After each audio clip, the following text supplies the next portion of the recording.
and no one's being interrupted. Okay, and I shall start the meeting then. So I'll just give you a quick introduction. My name's Jennifer Wilson-Markley. I am Cabinet Member for Planning, amongst several other things. This is my first Cabinet Advisory Group. Thank you very much, everyone who's coming, who's giving up their time.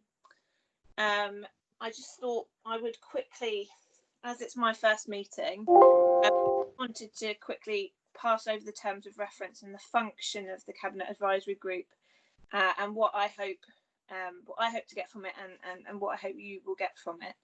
It is an advisory body, so the purpose of it is to give stakeholders an opportunity to share views, lessons, expertise on various elements that are coming up. For instance, statutory documents, site allocation plans, development briefs, that sort of thing.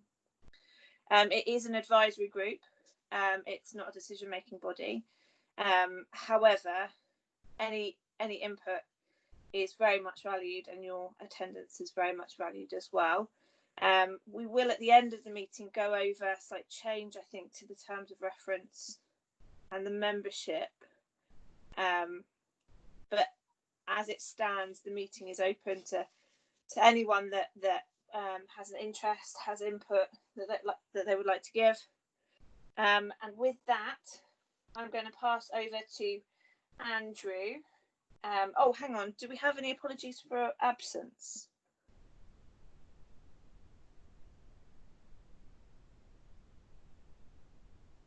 Andrew? Hi there. Yes, we did have Claire Walton at Community Action MK gave her apologies. I think that's it in terms of apologies. All right, thank you very much. Sorry? That we only have one apology, Chair. Michael speaking. Claire is the only one. Sorry, Michael. Thank you very much. Okay, in which case I'm going to hand over to Andrew or Michael. I'm not sure who's taking this, to just go over the minutes of the last meeting.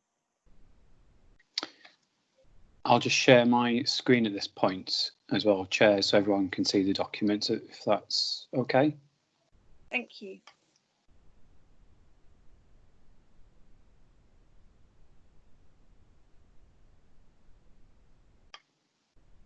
So is everyone, oh, they've not been shared yet. Sorry, Andrew. Sorry, it's a bit slow. There we go.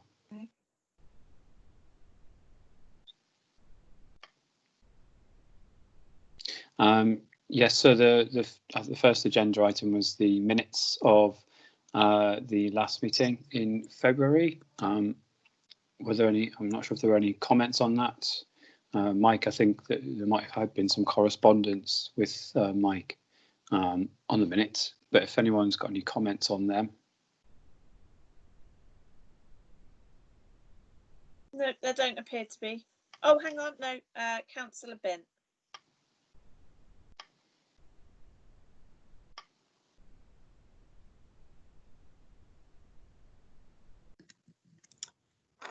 Chair, could I just flag up that I have no hand on my display? I'm not sure why, so I can't actually indicate to speak. You seem to have turned off the chat function as well. So I'm not sure how. I have no comments on the minutes, but it's going to matter later on.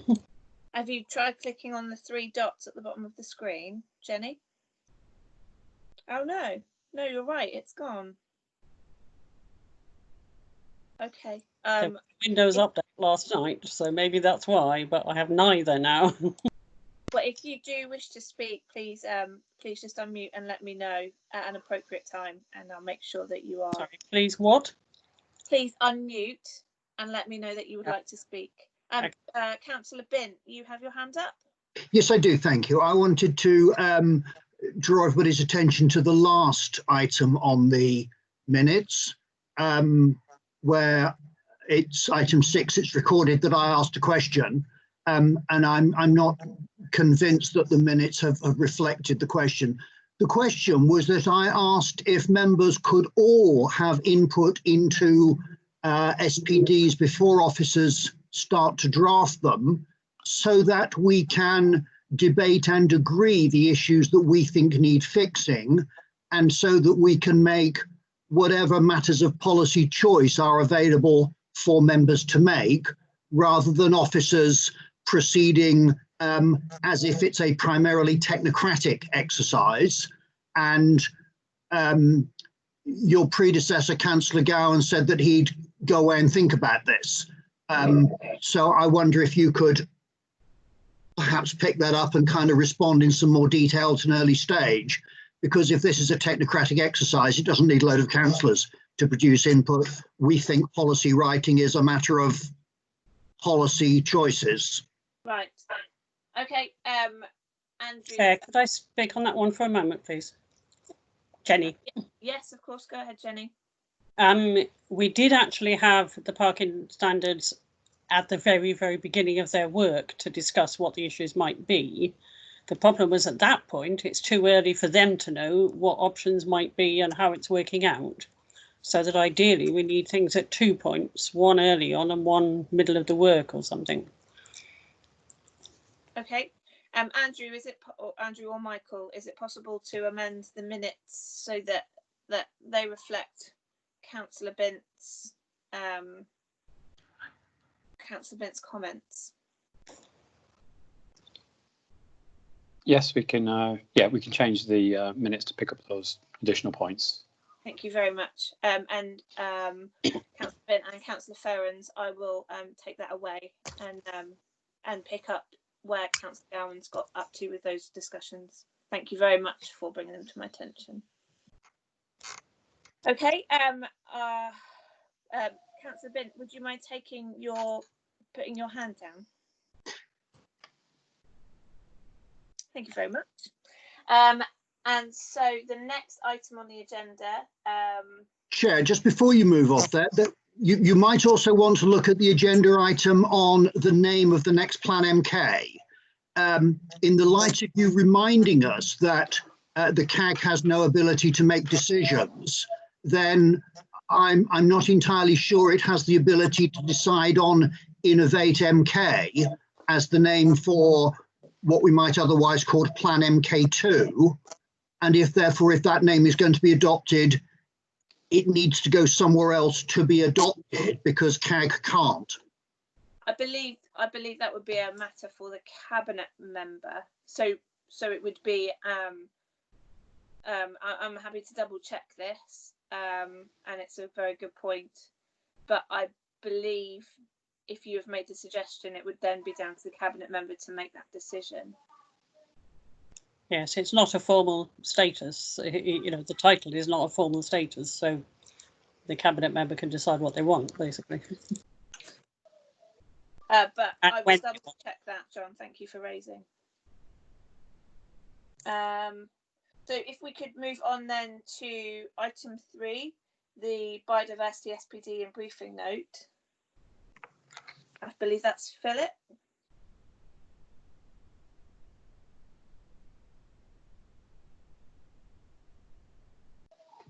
And Sabina. Phil, could you kindly unmute yourself, please? I don't think we can hear you. Yeah, you're still muted. I think that's still an issue. Just let me try to do it from my end, perhaps. I might be able to unmute.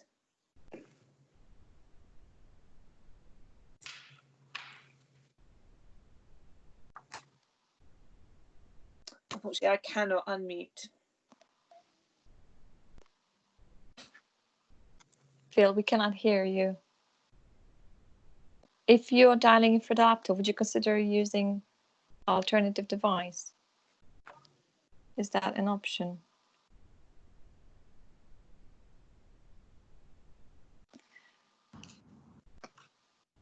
Right, in the meantime, if I just go for perhaps the background for the SPD. Sorry, Sabina can check here. Sorry, Sabina, sorry, Emily's just trying to speak. Sure. Yeah, I'm happy to give the background while Phil sorts out his sound issues. I can't address the detail. Phil is really the expert here alongside planning colleagues.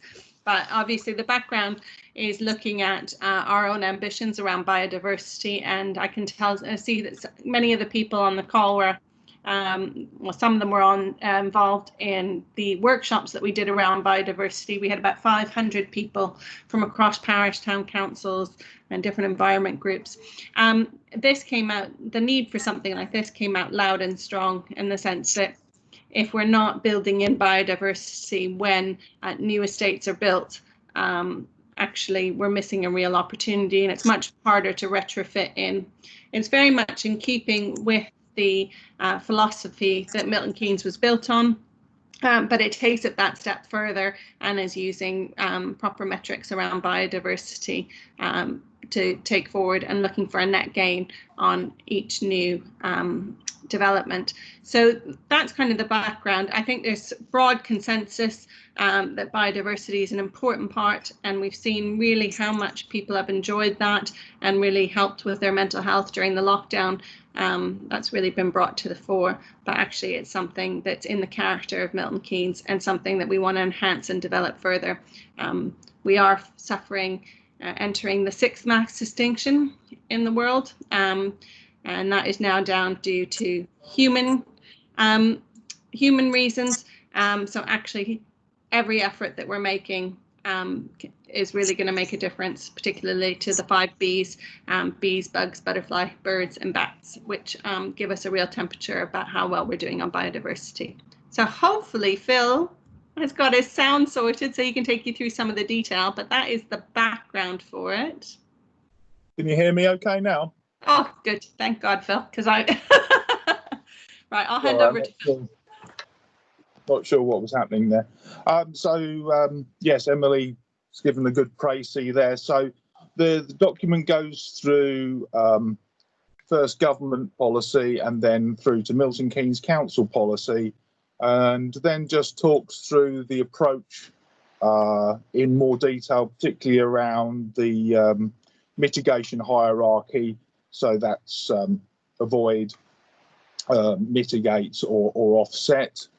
And then finally, the last part, it moves on to the validation list. One of the particular issues that we seem to have is applications coming through that have biodiversity impacts which aren't picked up. So the list hopefully will help planning, but also most importantly help applicants when they submit a planning application, that they give these things consideration, so the planning process will go more smoothly.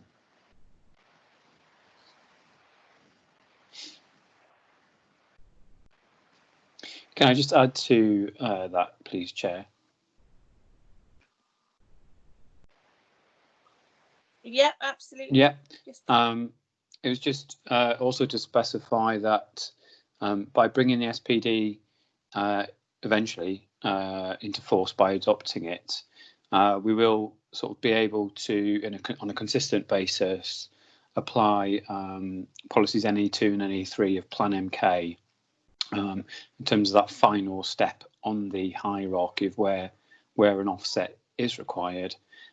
We will have very clear guidance for applicants, for officers and for DCC on how that should work.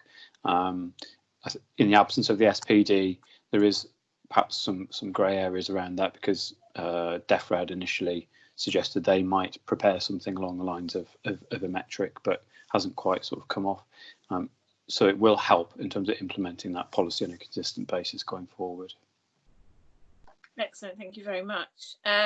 So I have a question from Councillor Ben. Does anybody else have anything that they would like to say? Please put your hand up or unmute and let me know.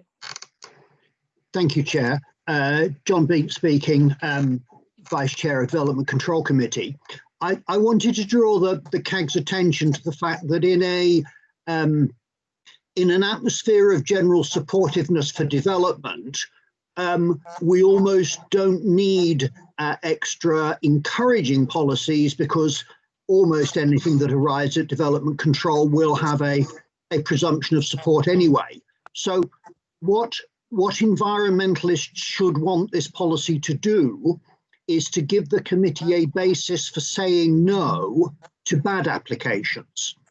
And I wonder if somebody could talk us through whether they believe it does that, because I was a little bit nervous that it might provide general supportiveness for okay things, but if it doesn't enable us to turn down the bad things, it hasn't achieved its most important task.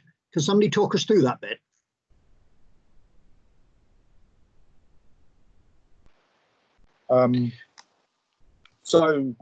It points to the process that applicants have to go through.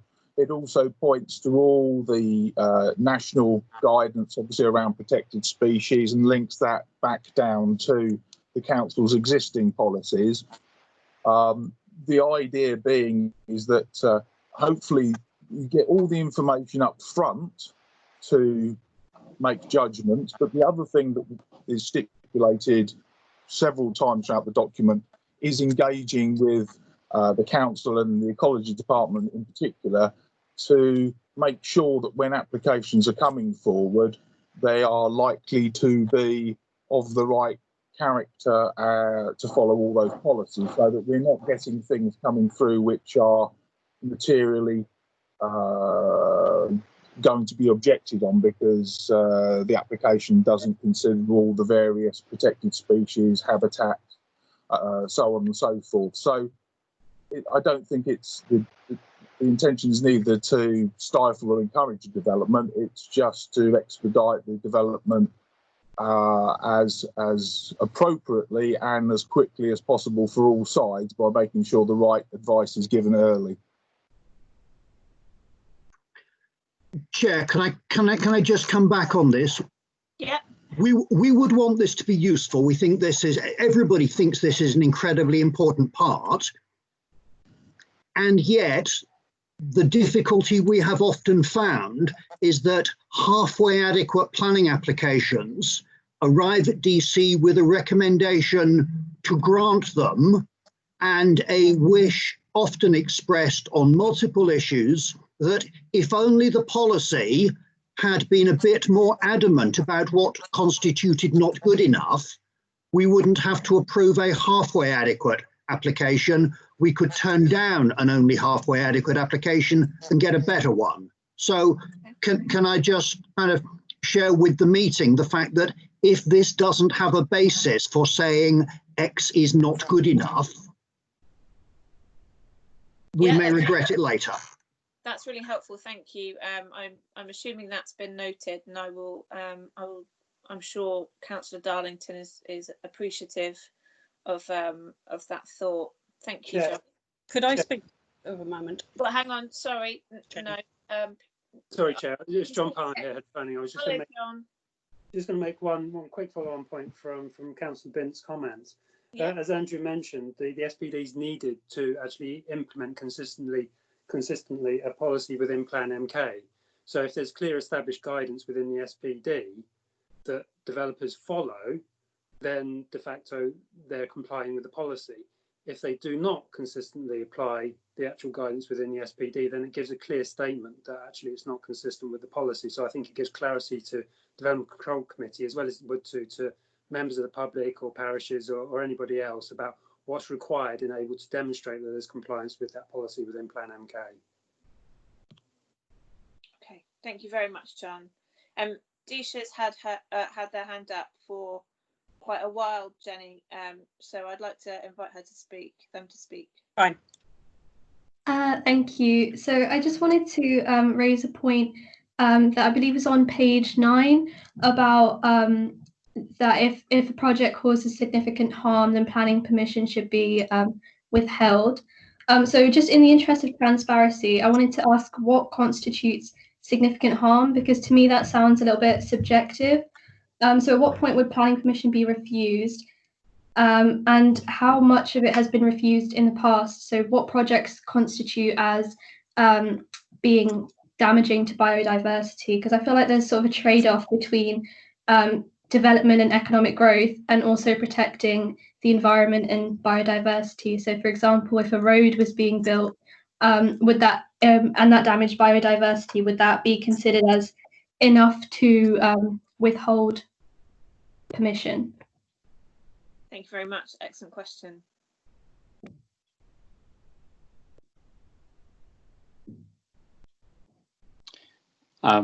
Phil may come in on this, but in general terms, Plan MK and the National Planning Policy Framework do require development to achieve a net gain.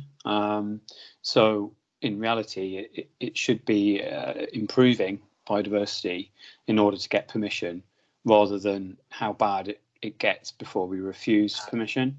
However, there is the hierarchy in policy around sort of avoiding harm, etc., which the SPD sort of takes you through the step-by-step approach to achieving the best outcomes.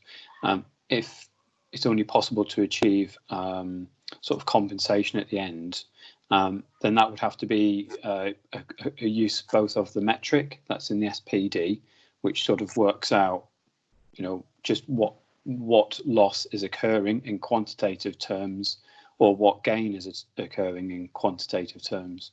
At the end of the day, there will be a professional judgment or a qualitative judgment made as to whether that loss, or maybe just a small gain, is sufficient or to either refuse or approve a scheme. So there is an element of judgment at the end of the day, but the SPD tries to bring it into a more consistent basis and a sort of more transparent sort of methodology for people to make that assessment. If I can just add to what Andrew just stated, the metrics allows us to look at sort of different habitats altogether. So if, for example, if the development will damage certain areas, etc., you have to have overall balance. So for example, you cannot just fix the rivers and have and neglect in other habitats. You will have to have overall balance in all of them as per the descriptions and metrics. So overall, you're going to achieve better environment. Thank you. Thank you very much, both. So I've got Councillor Ferrens, and then Councillor Darlington has her hand up. Thank you, Chair. I really a comment, because I think what I was going to say as an addition has now been covered, but there is nothing to protect a road going through a grass field. That is not protected in law, and we cannot protect it. The assumption is that we will do sustainable development, but the metric should hopefully ensure that valuable habitats are either protected or re-provided elsewhere. I'm a little worried about the approach of adding up the total, and I haven't been through the metric in detail, but I'm a little worried about the approach of adding up the total. If we have a particularly valuable habitat because it's rare, is that protected? Is there a very high score on that or something like that to mean that they can't provide biodiversity elsewhere by providing lots of fairly common habitat elsewhere or something?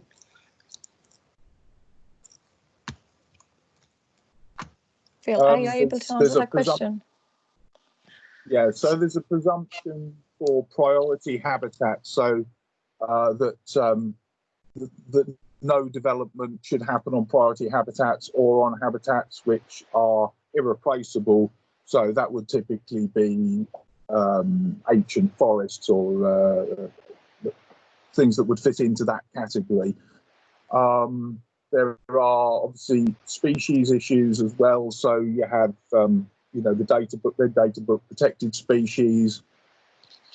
There are other mitigations for those, but again, they present a higher bar for developers to mitigate against. So there is certainly a hierarchy of habitats and species which have the highest level of protection, both nationally and locally, which would make it very difficult. So even when offsetting, should that be the very last option, the developer or the ecologist would need to show that they were offsetting of an equal and similar kind of habitat.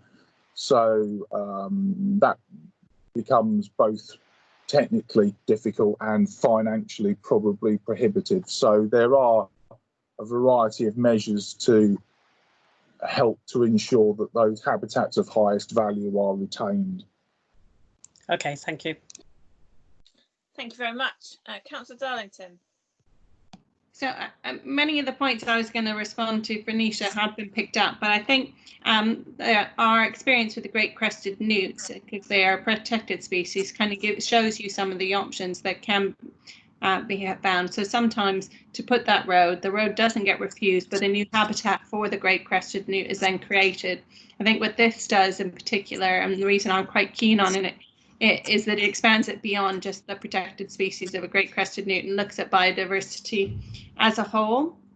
And Nisha may know that we're doing right now we're doing baselining on our biodiversity, so that will give us better understanding of whether or not some of the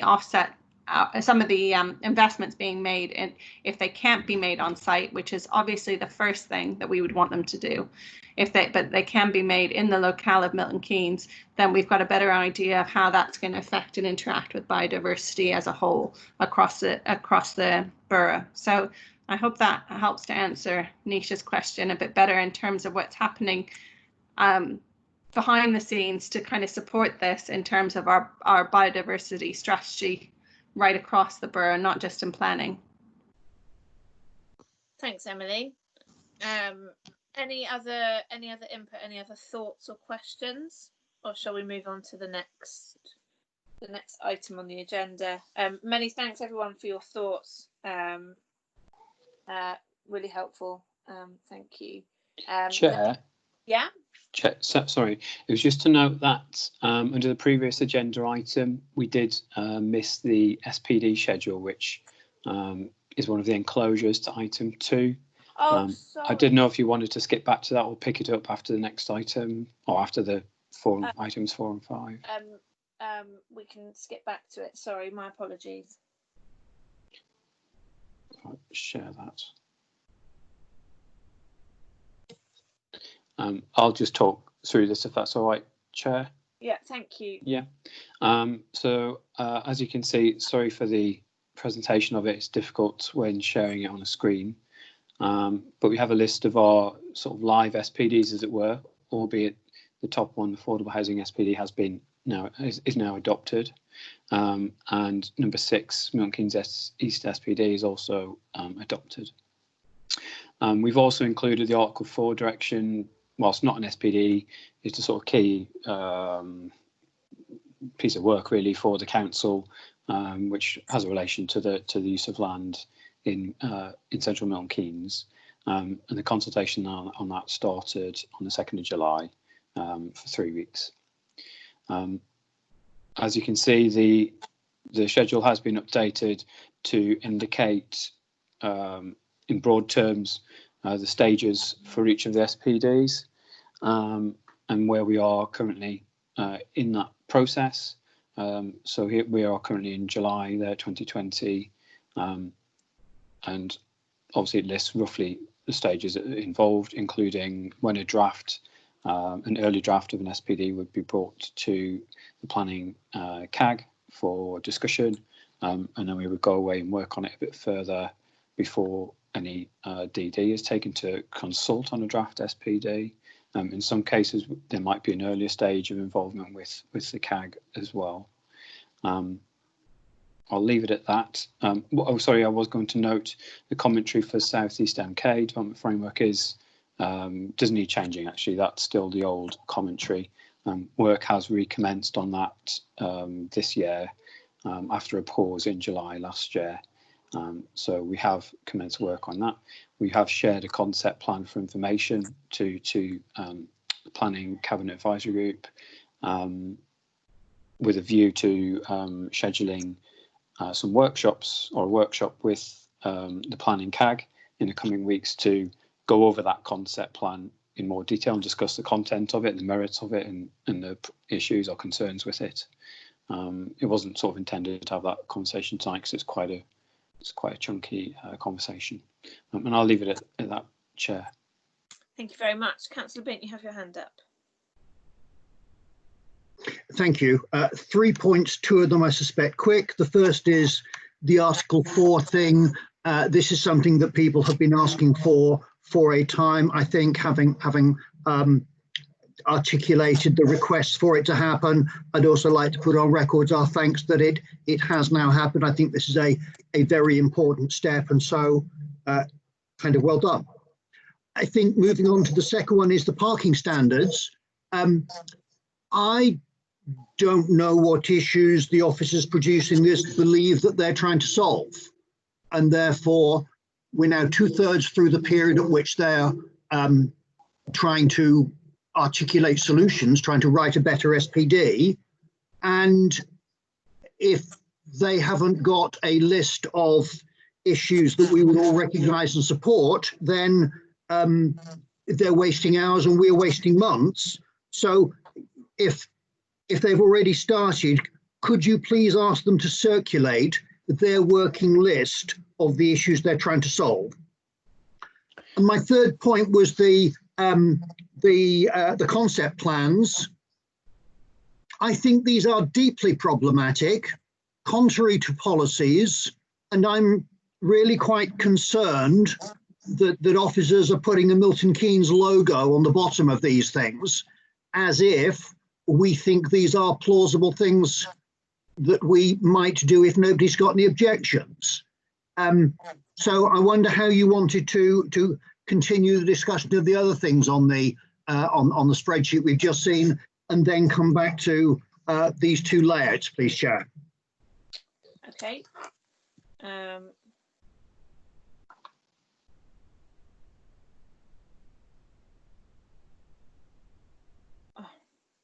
not sure. I don't think anyone else has got their hand up, Chair, so I'm happy to address those 2 points. Chair. Oh, Jenny. Sorry, Councillor Ferrens. Yes, I thought that the South East extension was on the agenda as a separate item. If it's not, we do need a serious discussion about that. I'm sorry, I'm getting very confused, and this is the first time I've seen this because it was not circulated to us. Item 2 had no enclosures when we got the email. I think my comments all relate to the South East extension, so I don't think I've got anything else that I would want to add at this stage. But I'm concerned that we're not seeing it. I would support the request to have another look at the parking standards now to see how they think the issues are panning out and what issues that they are finally working on. Because some of the issues we asked to be worked on seemed to be rejected at the time for no good reason. But there is also an issue that is coming up that our standards, in some cases at least, are requiring more land than there is land on the site. In other words, when you add up the land requirements of them, they come to more than 100%. MKDP is thinking about holding a workshop to discuss that because we keep hitting it there, and I think we ought to ask that at least when they've had their discussion, the CAG also have a workshop on that subject, because that is a really major issue that affects all our standards. Thank you. And parking was deemed to be one of the major reasons why it now adds up too high. Thank you. Chair? Yeah. Chair, this is Rebecca. Sorry, I can't find a hand on my screen. I don't think guests have the ability to raise their hands. So,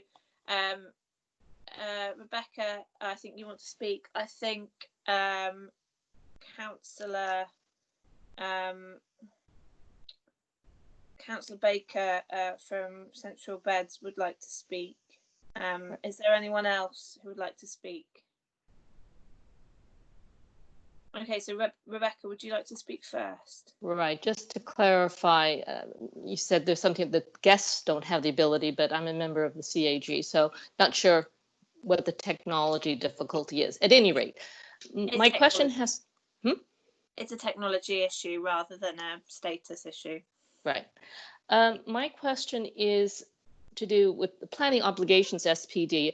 I know that it was approved to go out to consultation in, I think, March this year, and it was meant to go out at the end of May. And I can see on this document that that's now saying August, September. And just for procedural purposes, how was the decision made, and where was it made to delay the consultation on that SPD? Andrew, are you able to? Yes. Yeah. So for the planning obligations, when we took the delegated decision in March, obviously at that point we'd entered lockdown. The decision, or the recommendation was revised in the run up to the meeting, and the decision taken was to go out to consult, but a date to be set, taking into account lockdown and social restriction measures, and that date to be agreed by the director, Tracy Dark, and with the portfolio holder, who then became Jenny. So we weren't able to immediately go out to consultation because of the lockdown, and the decision at the delegated decision sort of recognised that and enabled that to happen.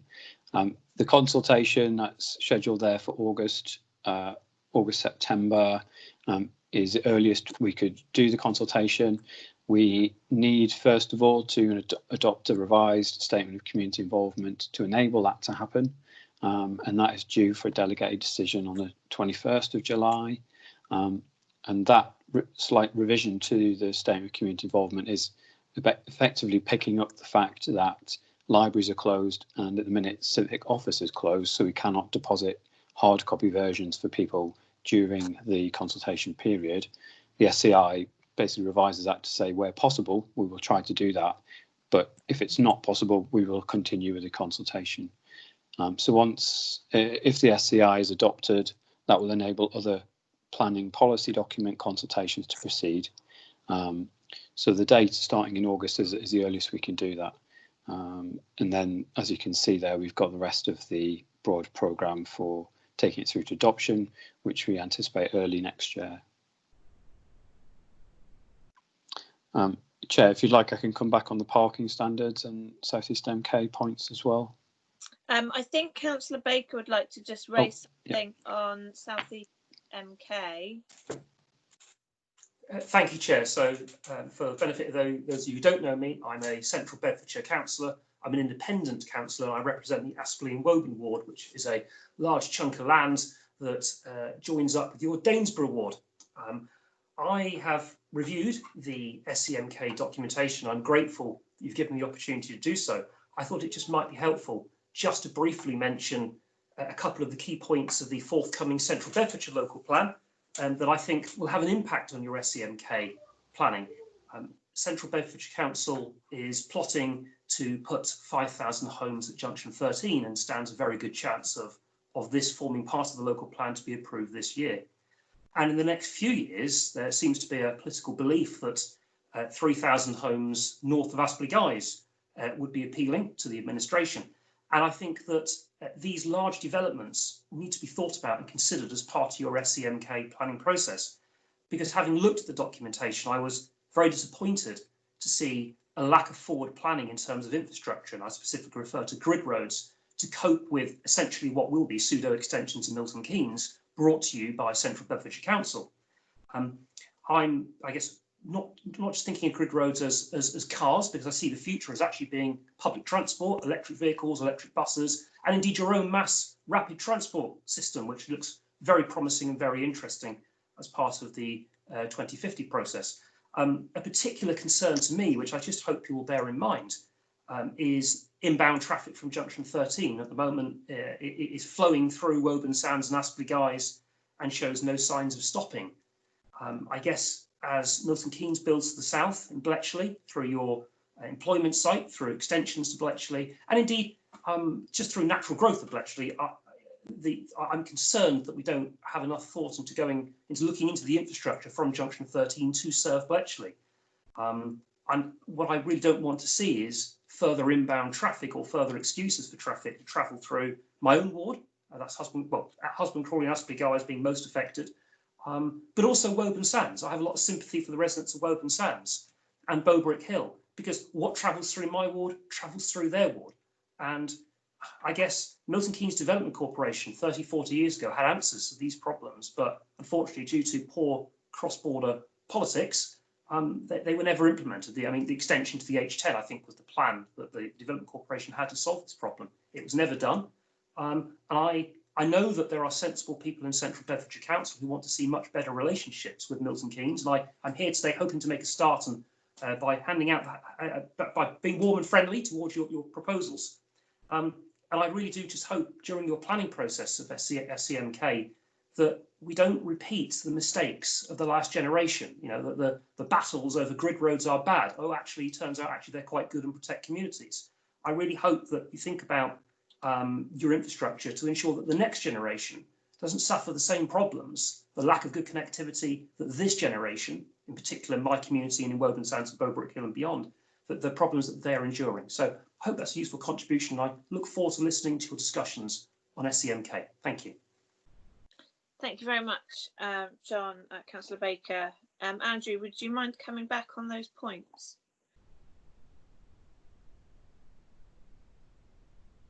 Yes, thank you, Chair. In terms of South East MK, I appreciate that will be varying knowledge around what's already happened to date in terms of our work to evolve a concept, which is what we've shared for this meeting. There is a local stakeholder group which consists of the parish and town councils, largely within the Danesborough ward, but also across the way into Central Bedfordshire and also into Bucks as well, and the ward members for the Danesborough ward and John Baker as well, as you just heard. Now that group has met previously to just discuss the sort of vision, objectives and issues associated with this site and how it should be brought forward. And we've had a number of meetings, we've had workshops as well. Prior to that, we did have discussions earlier with the Danesborough Forum, which didn't have the same membership as the local stakeholder group, but in large part were very similar. We've also had conversations with the developers of the site in terms of their ideas and thoughts of bringing the site forward. So the plan you see today has been informed by conversations with those groups and also internal sort of officer service areas in terms of things like highways and transport, and also conversations with, given the situation of the site, conversations with Highways England, sorry, around the expressway, although that's, as we all know, is paused, so that's not really gone anywhere, but also East West Rail Company, and prior to that, Network Rail. So quite a lot has been discussed and gone through to date that's helped to inform a sort of an iterative process of a concept plan. So the plan that's been shared has been shared for information with a view to continue that process of evolving the concept with the involvement of the Planning Cabinet Advisory Group.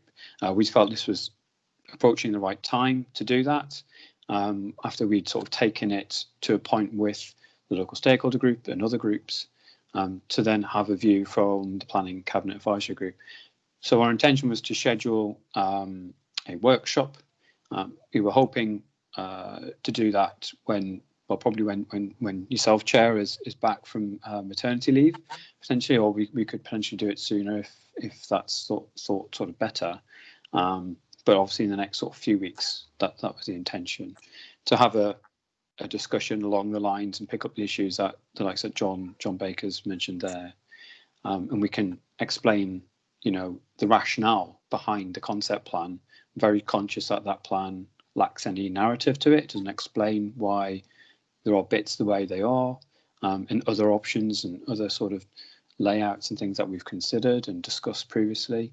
So it'd be helpful to have that conversation, but we felt it owes it almost a session to itself rather than trying to deal with it alongside 2 or 3 other agenda items at our normal Planning Cabinet Advisory Group meetings.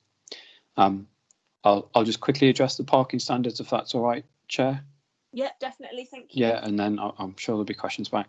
On the parking standards, in terms of what it's trying to solve, we did share, or Transport Policy shared at the time, their scope with Planning Cabinet Advisory Group, which kind of set out the issues and areas that we were looking to address by updating the SPD. The comments from CAG obviously went into a revised brief. I can't remember if the final brief was shared with CAG, but we can do that, and so that you can understand what the ask is of those who are working on updating the SPD. As you'll know, it has largely been paused because of social restrictions, meaning that surveys of parking demand and so on wouldn't give us any reliable sort of picture at this time. So it has been sort of set back quite a bit in terms of its progress. Nothing has really been done on it since its inception, other than we've had some good guidance written around the electric charging points and how that should be designed and built into development. I'll leave it there, Chair. Thank you very much. Councillor Bent. Can I speak at some point, please? Jenny. Yes, Councillor Ferrens. Chair, thank you.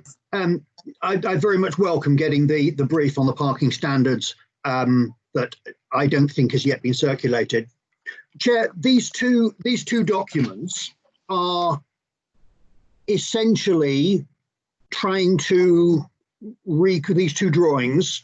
These appear to be trying to recreate the approach of running through heavy duty traffic through the heart of high density residential areas that were put forward on the MK East SPD and universally criticised. Yeah. And yet, this has been at multiple workshops with a carefully selected invitee group that excluded most councillors, including the transport and planning spokesperson for, I think, 2 and possibly all 3 political groups. So we have a process that includes the group spokespeople producing something that is contrary to policy and very closely modelled on something that was ridiculed when it came forward recently. Chair, we are learning nothing from this. We've run heavy duty transport through Brooklands and Broughton, and your administration is having to spend something like £1 million to fix it. We had a similar group come forward to do the same thing with MK East, and eventually that initiative was overturned by the sheer weight of democratic processes. And they're doing it again, Chair. They're deciding that it's a good idea to run these heavy-duty transport lines through the heaviest areas of residential development. That isn't how Milton Keynes works. That is contrary to our policy on how Milton Keynes works. Can we just tear these up or actually start from policy or start by including the right people? Because this is a scandal of a process and a scandal of a drawing.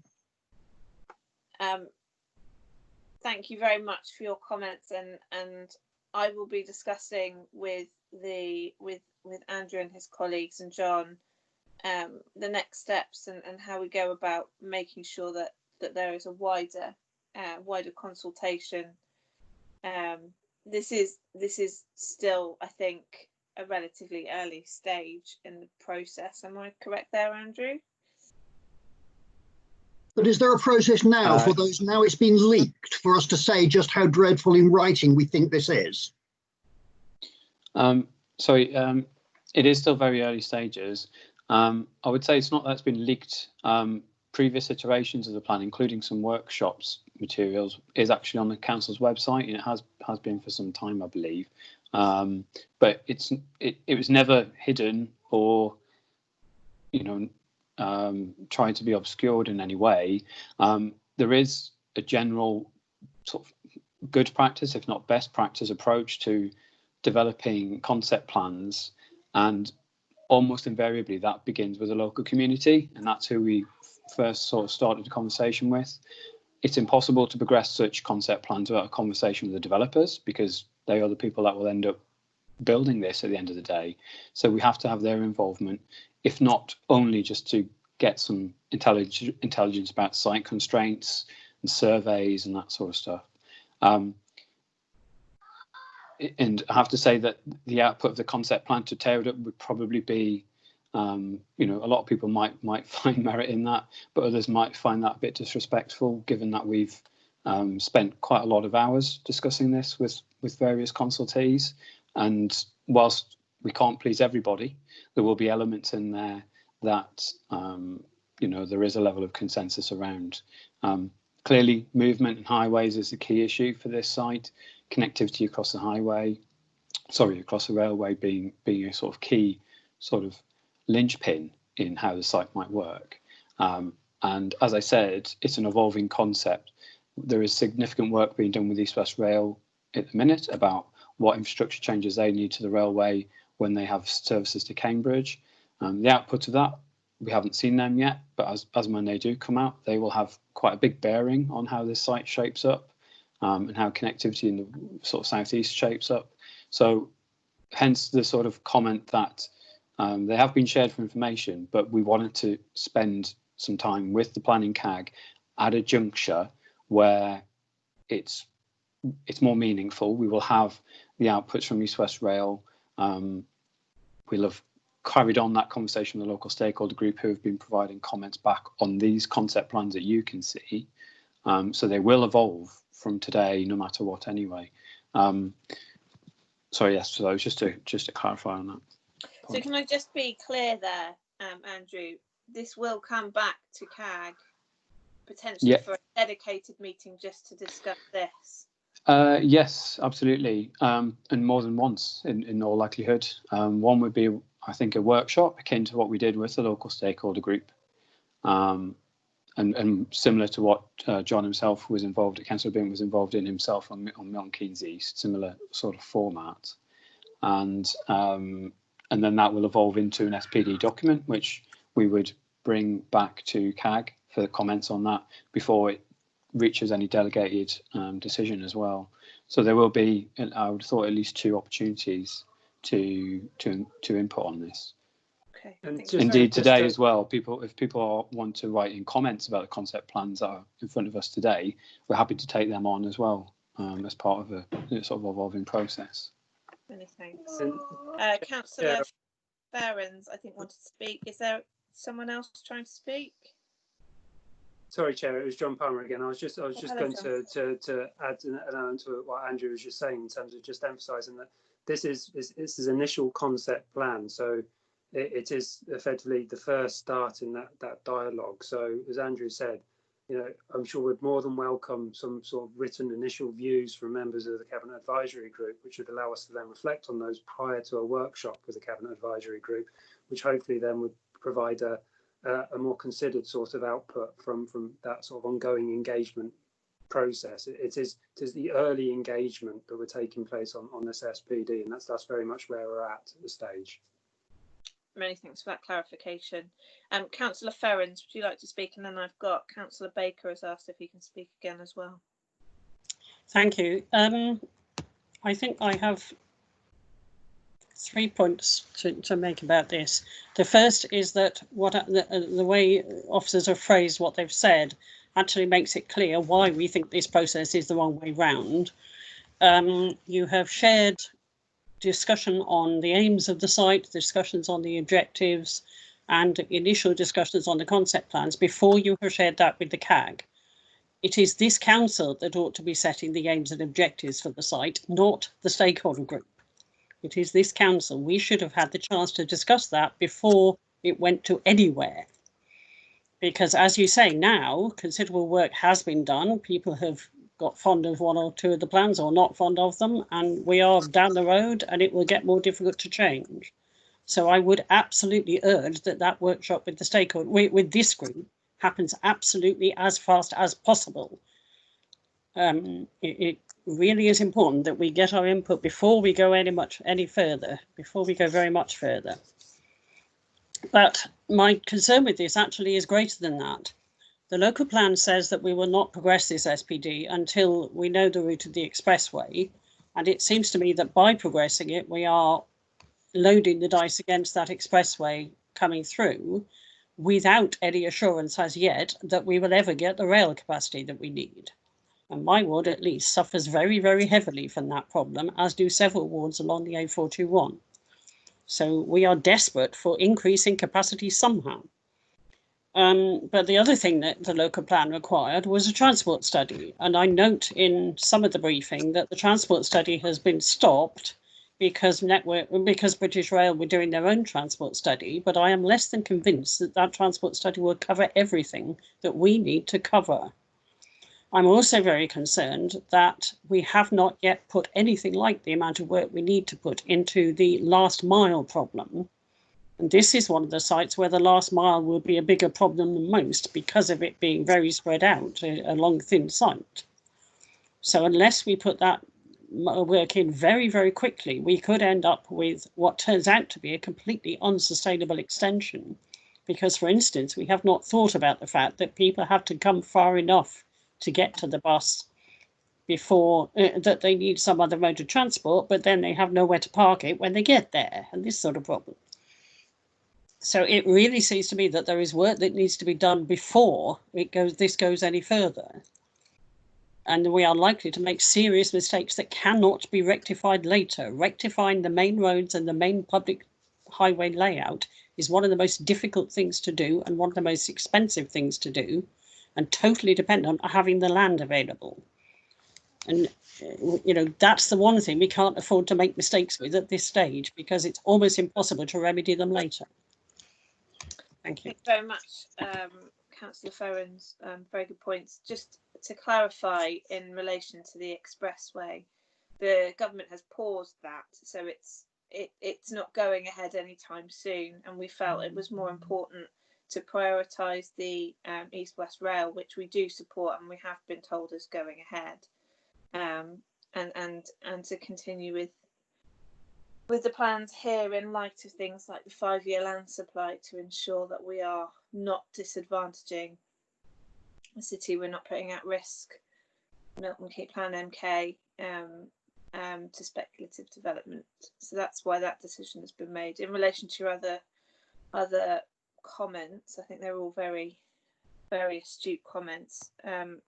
Is there anyone that can come back a bit more about the transport elements?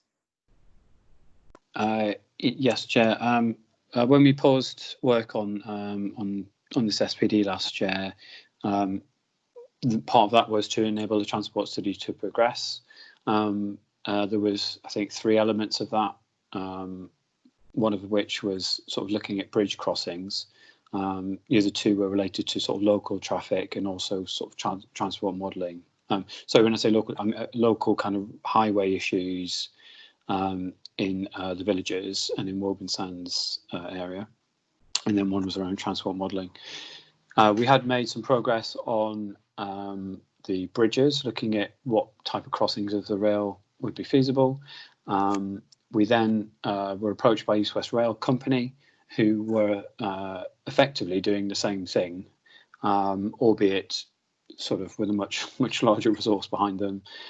So what we've decided to do is work with them on their sort of feasibility studies, looking at crossings and other rail infrastructure.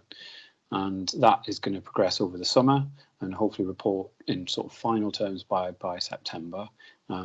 That's an ongoing conversation, and we need to get some firmer dates from them as to when we'll see some outputs in terms of feasibility studies. The other elements of the transport study, I believe some further work has happened on the local sort of highway issues, although our team is not very close to that. And on the transport modelling, that had to get postponed because of the closure to Cranfield Road, which because of the bridge being taken down across the M1. So again, any flows would be quite drastically affected by that. Now, of course, we're into sort of the issues associated with the lockdown. So the timescales for doing that element of work are uncertain. However, we had done quite a lot of that already through both Plan MK and in the very, very early days of trying to inform the concept plan for South East MK. There was some modelling done, which is a sort of fallback for us if we can't progress new modelling anytime soon. I think it's just sort of generally fair to say that, again, we're at early stages, so a number of those things will inform the concept plan. And yeah, so the plan you see before you will no doubt change. Thank you very much, Andrew. I think Councillor Baker had a comment he wanted to make, and Councillor Bent's hand is up, and then I'm going to move on to item 4. We don't have unlimited time, so it'd be good to try and get on with some of the other items on the agenda. Thank you, Chair. Very brief comment. I agree entirely with what Councillor Ferrand has said. It's very important that we get an answer on the expressway, I think, before we work out what to do with this site, although I accept that might not be the overall Council's vision, but certainly she makes very valid points about infrastructure. And the V11, indeed, is one of my concerns. In the plan that came forward, it didn't even cross the railway.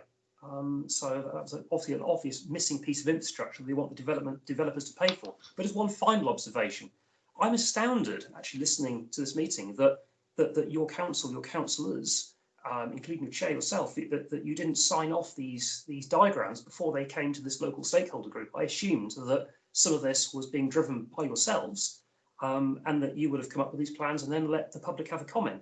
In terms of indeed involving local stakeholders, of course, that's very important to make sure we have local stakeholders involved. But it's not as if some of these parishes are actually communicating with residents. The first time I think the residents of Woburn Sands were aware of these plans was after the last local stakeholder group, and I put a copy on Facebook. I mean, they'd been shared with kind of 20 select individuals. I thought it was only fair that the residents of Woburn Sands were given these plans, given that the ward councillors didn't appear to do that. And certainly some of the parishes, there's at least one parish that I'm aware of, in fact perhaps 2, that have been raising money to fight development. They don't like Milton Keynes very much, so I'm surprised that those parishes would have a major impact on your planning process, given that their stance is essentially, we don't like Milton Keynes very much. I do think it's best that this is driven from yourself, from the councillors, the makeup of Milton Keynes Council, before local stakeholders have their view. Thank you. Thank you very much, Councillor Baker. Councillor Bent. Thanks, Chair. You've heard from Councillor Ferrand and others that we shouldn't be in this situation.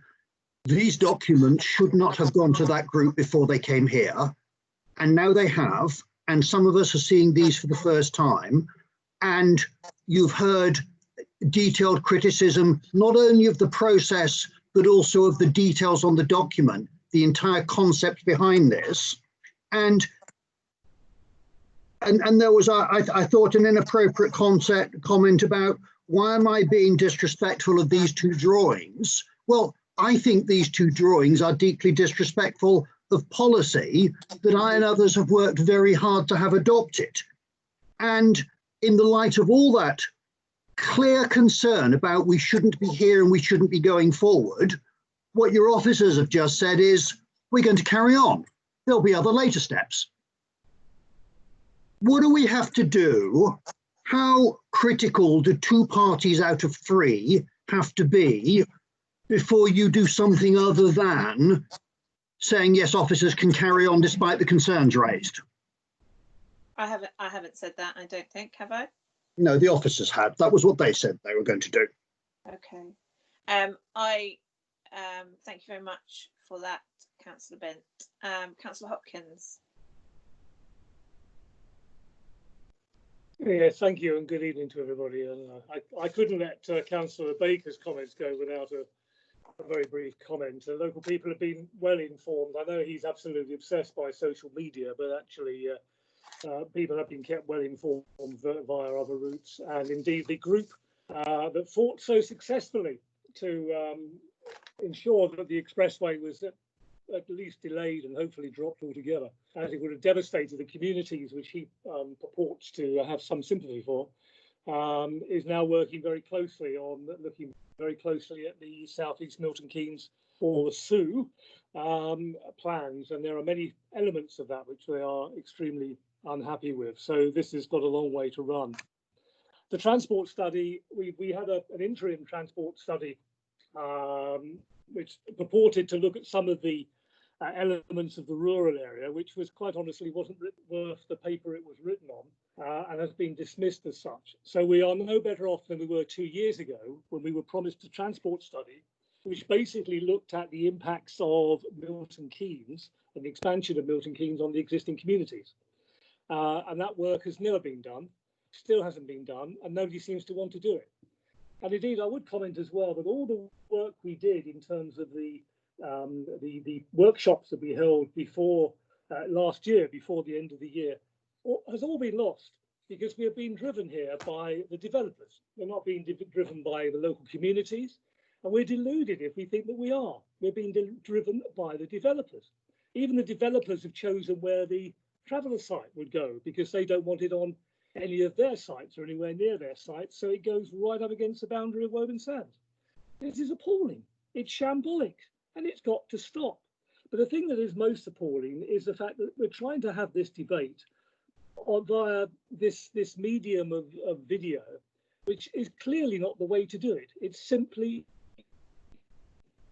working. And we need to lay this down until we can all get back together in a chamber and start to debate these issues properly, face to face, and actually come out with some policy documents upon which we're all agreed. This is a shambles, nothing short of an absolute shambles. Thank you very much, Councillor Hopkins. David Stabler. Hi, yes, thank you. As an ex-member of Milton Keynes Development Corporation, I'm appalled at the processes that have been going on. How many mistakes does the council have to make? It's not the administration necessarily that is the problem, because various administrations have made mistakes. But you know, we have Broughton, we have the recent fiasco on the other side of the M1. We have this going ahead without a lot of consultation. I mean, the guy from Bedfordshire has just said that there's going to be development around Junction 13, which will put more traffic into Milton Keynes. This plan needs to consider that. It doesn't even consider the South Caldecott site. On that plan for South Caldecott, there's a little road with a new roundabout coming off near the A5, and it just terminates in the middle of the field. Yet on this plan, there's a roundabout just ahead of the railway crossing. Why does those two things not join up? There's no joined up thinking here at all. And we haven't learned the lessons where Milton Keynes Council has failed recently. The whole thing, and I agree with what David Hopkins says, this is not the forum to discuss this. And we need proper joined up thinking. We need a proper plan. And the plan basically starts with the infrastructure. And the infrastructure doesn't stop at Woburn Sands. It doesn't stop at Brickhill Street and not look at the other side of Brickhill Street because there's something going on there that's a totally separate development. It covers the whole of the expansion of Milton Keynes. And this whole thing is a complete fiasco. There is no credible person in the council that is dealing with this as a whole concept. Where does Milton Keynes go in the next 35, 40 years? No one knows. You're making it up as you go along.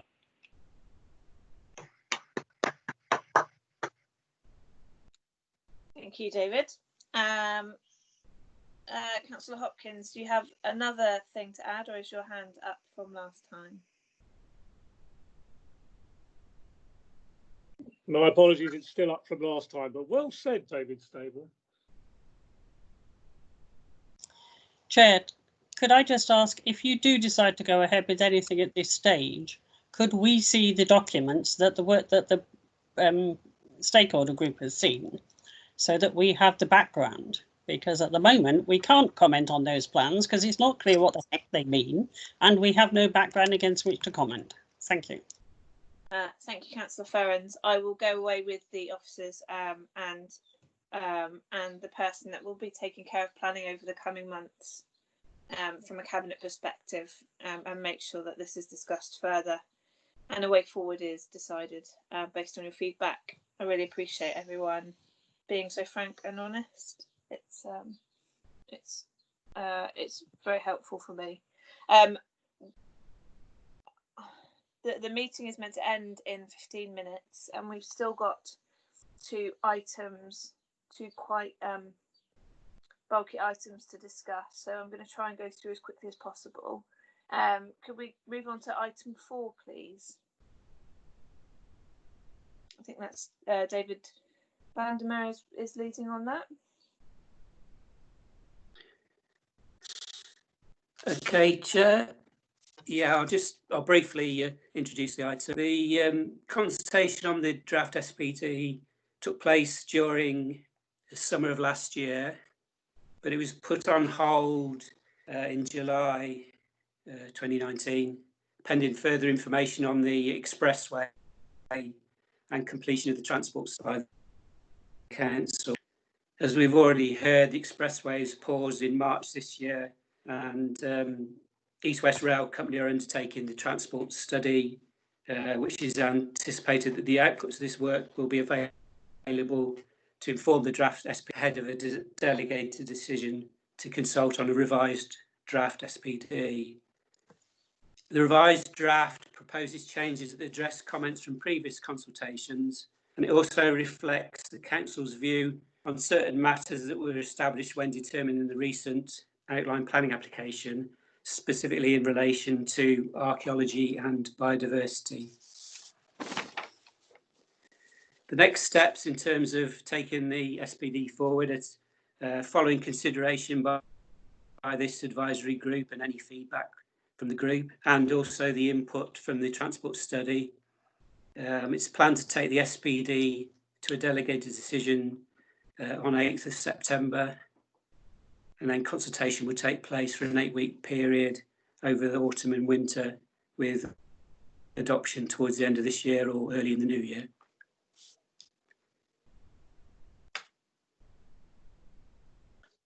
Thank you very much. That's it. Yeah.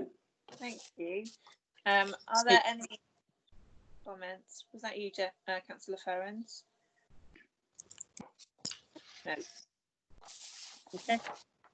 Again, the same process problem, or a variant on it. In the past, when we've had a consultation, we have seen the comments that were raised in the consultation so that we could look at the proposed changes and say whether we think there were other issues that needed to be covered or whatever that were raised in the consultation.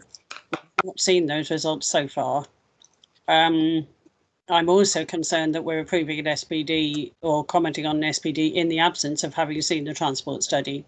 I appreciate the transport study will be somewhat restricted, but for something of this sort, it should have a lot of the information that we need at least. So personally, I would say, please can we have this back when the transport study comes in? Please can we see the comments from the consultation?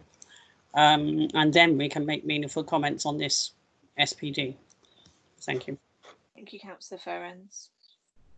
Councillor Bent. Chair, thank you. If we refer to page 8 of the document we're all looking at, you'll see there's a big green triangle of land with a red line around it. You'll also notice that it butts up against the piece of land we're just discussing, and yet nothing in this document makes that clear to everybody. So we've got an unknown number of hundreds or possibly a small number of thousands of extra homes probably going to come out in this picture on page 8 of the document we are now discussing, and you wouldn't know. And the reason this is particularly problematic is because this site is effectively impermeable on two sides. The top side of the triangle is the railway line, and beyond it there's a lake. There are some bits of other development north of the railway line, but no obvious way of getting across. And the left-hand side of the site is the A5 high on its embankment, with no junctions, no slip roads, no ramparts, no way of getting on it. And the third side, the one everybody has to use, is the one that is now going to be fundamentally modified in its situation by a discussion we had over the last 25 minutes separately. Mm-hmm. Your predecessor was asked if it would be possible to have a joined up piece of master thinking for all the various quadrants around this particular road. So left and right, and this side of the railway and that side, and how everybody would get across.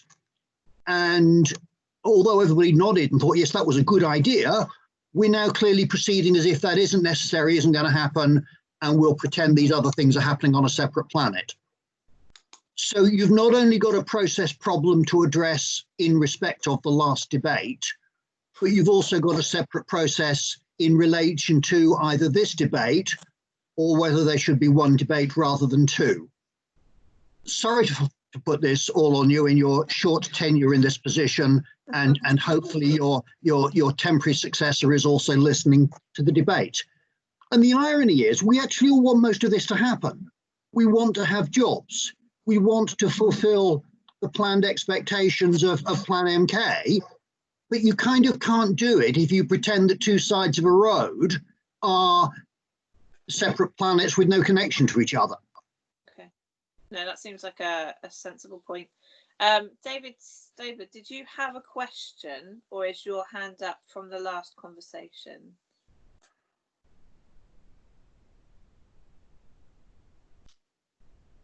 I'm going to assume it was from the last conversation. Chair, it's Rebecca again. Sorry. Hello. I do have a question. Do you want me to ask it now? Could I just ask Councillor Hopkins, because he's had his hand up for quite some time, and then Rebecca, Councillor Kurth, if you could speak, that would be great. Thank you very much indeed. The question I had, the observation I had, was taking up on John Bint's point, which was well made as ever. The fact is, if you come out of the site, you're going to be directed, supposedly, to go to the McDonald's roundabout, because you are in search of motorway links north and south. This is what the assumption is. So if you're going to go south, you're going to head off down the A5, and you're going to go through Hockliffe. Good luck with that. And you're going to find your way to the new junction onto the M1 near Dunstable. If you're going to be going north, you're going to go up the A5, or the A5D, whatever you want to call it. You're going to go all the way through Milton Keynes up to as far as the Old Stratford roundabout.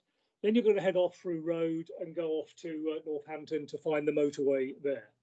The problem with that is this just amplifies why this is such a bad site for this form of development. Where people want to be, who want to run big sheds, is close to motorways, close to the M1.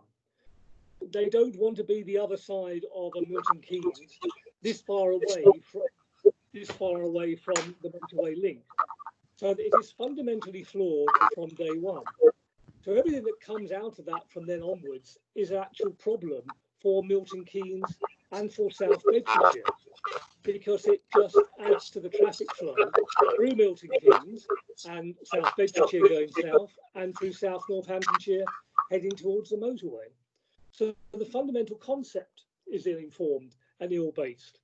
So I wonder if we could actually start to think again on Plan MK2 about whether this should be designated as an employment site, or whether it should in fact be redesignated, having refused permission to these people, should be redesignated as something else, and that employment sites where employers actually want to build them, i.e. next to the motorway, should be the ones that are brought forward, especially as the council's policy around Milton Keynes East, etc., seems to have changed considerably, and there seems to be much more enthusiasm now for development where people actually want to build big sheds. Thank you very much, Councillor Hopkins. Councillor Kurth, and then Becky O'Rourke, please. Thank you, Chair. My question sort of links to the previous couple of comments. It seems to me that bringing this SPD forward at this time is premature, and I really don't understand the urgency, given we don't have the transport study complete, which is so vital for this SPD. So I'd like officers to clarify, if possible, Chair, what's driving this at this time. I also wondered whether it had to do with this planning appeal, and Councillor Hopkins referred obviously to a refusal, but my understanding from the background materials that there is a public inquiry and going ahead, and whether the urgency driving this is linked to that or not. So I'd like to understand the urgency for bringing this forward, which seems premature at this time. I think I might be one of the reasons, because I wanted to get feedback before not being around for a while. But I'm sure there are others. Does anyone have a response for Councillor Kurth?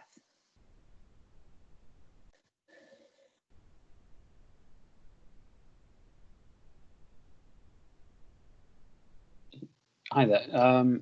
Yeah, it was sort of reaching the point following the decision on the planning application. There was actually a request at the last CAG meeting, or a sort of a number of comments and a consensus really about progressing this SPD as quickly as we could in support of the appeal. So hence the drive to amend the SPD and bring it back to CAG.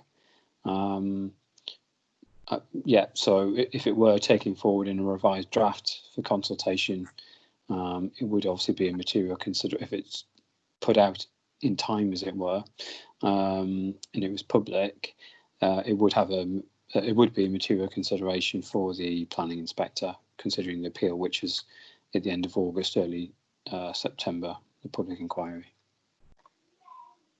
Thank you very much. Becky O'Rourke, would you like to speak?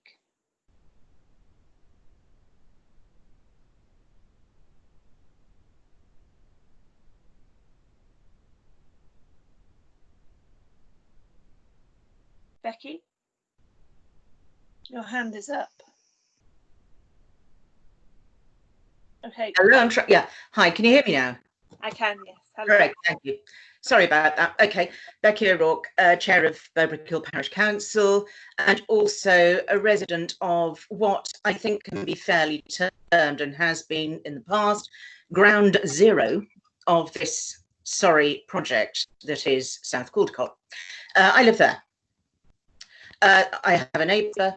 Now, the current draft SPD does at least make reference now to the fact that there are residences, long-standing residences at the corner of this site, for which I thank you. We have also made much, and this is something again that I thank you, that a previous very troublesome diagram about a bridge crossing over the railway, right adjacent, in fact probably through my house, who knows, has now been removed at our insistence. However, this means that consideration must be given within this site, not only to the archaeological issues, but also to the fact that there will have to be some land allocated to cross the bridge unless it goes further up on the Woburn Sands Road side. But something has to be done, because inevitably there will be a closure, a permanent closure of this level crossing. And there is much, again, discussion of the fact that Brickhill Street is, as a condition of, a recommended condition of the SPD and any development, that traffic, as Councillor Hopkins has said, would be diverted of necessity to the A5. It would not turn left from the proposed site towards Bow Brickhill. This road is absolutely not fit to support heavy goods vehicles, as we have often pointed out. I would wholeheartedly support Councillor Hopkins' assertion that this is essentially a very ill-advised place to put an employment site of this nature, or an employment site of any nature, because it is essentially cut off. Also, I would venture to suggest, and this is the elephant in the room, that the decision to put a warehousing and logistics hub in this location could have only been predicated upon the proposed expressway junction to the southeast of Bletchley, which would be somewhere near Longville, which would explain much about siting such a hub ostensibly nowhere near a decent transport link. Now, the other thing that I think informs this is that there are two Caldecotts in Milton Keynes. I also believe that there is a very distinct possibility that early on in this plan, in the document submitted to Plan MK, this development was actually proposed for the other Caldecott, which is up towards Junction 14, which actually would be a far more suitable site for this.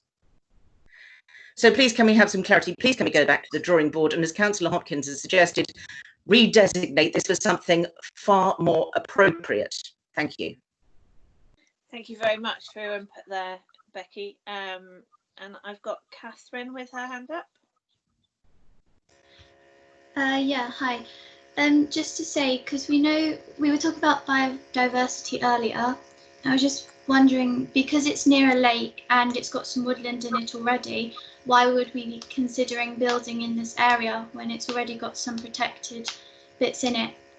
And how it would affect the wildlife because of the lake and the woodlands around it.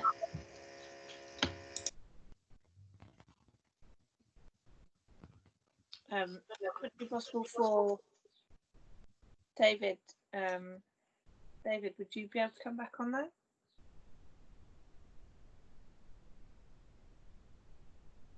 Or Andrew? Hi. Yeah. So actually, the highest value sort of biodiversity or habitat in the site is a lowland meadow, which is the sort of slanted rectangle in the middle of the site. That is a priority habitat, or at least part of it is, or most of that is. And the revised SPD seeks to make sure that no development occurs on there, so that's kept as open space, and also the hedgerows as well to be retained where possible, because again they're a priority habitat. Although we have to recognise that in order to have movement through the site, there might be some loss or severance of the hedgerows. In terms of the lake, I don't think it's ever come up in terms of surveys and conversations with our ecologists that it's that this site would have any sort of effect on the ecology of Caldicot Lake. I think all of the kind of relationship with that is somewhat severed by the railway in terms of drainage and things like that. So it's never featured as a major issue, but obviously that comment, we can take that on board and speak to our ecologists to see if that is a factor at all in terms of how we lay the site out. But I don't think it was raised in the planning application that was refused. Thank you, Andrew. Thank you, Catherine. Tony O'Rourke.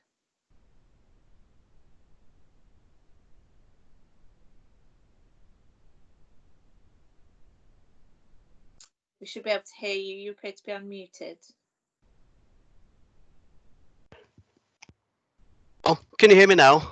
Yeah, we can hear Oh, you. lovely. I'm sorry. Just a very quick point that I'd just like to throw into the melting pot in case councillors and others are unaware of this. By the way, I'm the clerk with Bow-Brickhill Parish Council. The Golden Triangle, as it's known to developers, apparently, this triangle of land where one of the largest warehouse hubs in the country is proposed for.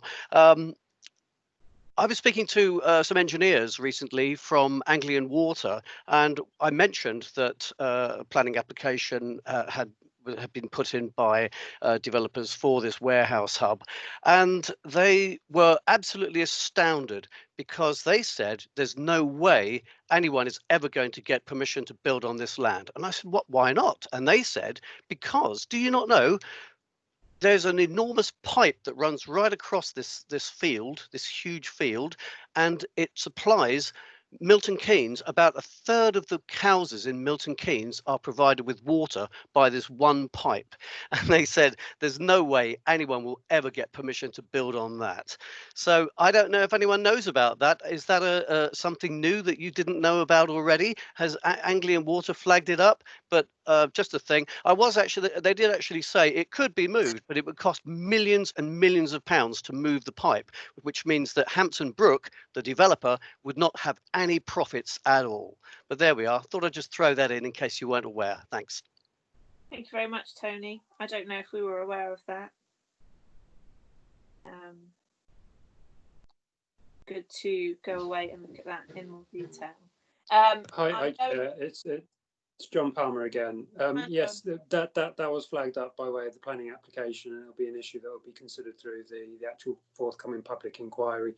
There is a pipeline that crosses the site. It is an outline planning application, so they don't have to demonstrate the detailed layout of the development, but clearly it is an issue that would affect how that layout was, if permission was ever granted, then that would be a matter that would have to be considered through any detailed layout in relation to the development of that site. Thanks very much, John. I'm going to move on to the final item. We're overrunning slightly. Thank you very much, everyone, for your input. Becky and Tony, your hands are still up. I'm assuming that's from your previous questions. So I'm going to move on. So revised terms of reference for CAG. Andrew, would you mind taking this?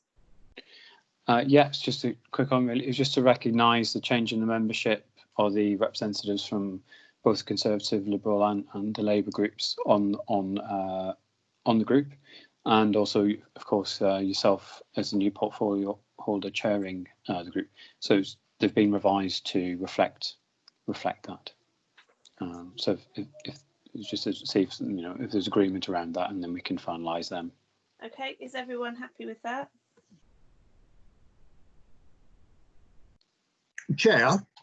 Yes, Councillor Bent? One of the things that I think has been interesting and provocative and has at least fired up our discussion was the involvement of a guest from the other side of the border, so to speak. And I just wonder, with so many applications potentially affecting our border and the input of things the other side of that border at different points, I wonder whether perhaps whenever there is an issue that affects the border, you might consider inviting whoever is the relevant ward councillor or equivalent from the other side of the thing, so to speak. I have had this conversation earlier in the day with officers, and it has been suggested by someone else as well. I think it's a very, very good idea. So we will be inviting councillors from neighbouring boroughs where appropriate. Thank you very much. Chair, one Yes, administrative comment. Do we still have a director for growth, economy and culture, or has that now been split? That would be Tracy Dark. I believe the title has changed in the last, since the papers were issued. I think it's been finalised, so we will have to reflect the new sort of name of the service area, which I can't remember off the top of my head. Forgive me. The name of the service is, well, the name of the directorate is now Planning, Strategic Transport and Placemaking. So that will be Tracy's new, should be the Director of Planning, Strategic Transport and Placemaking. Okay. Oh, okay. All right then. Thank you. I hadn't seen that yet. So that will be updated before this is signed off. Yes, we'll get that changed. Thank you very much. Councillor Bint, your hand is up again. I'm not sure if that's a new comment. No. Okay. In which case, the last item is any other business?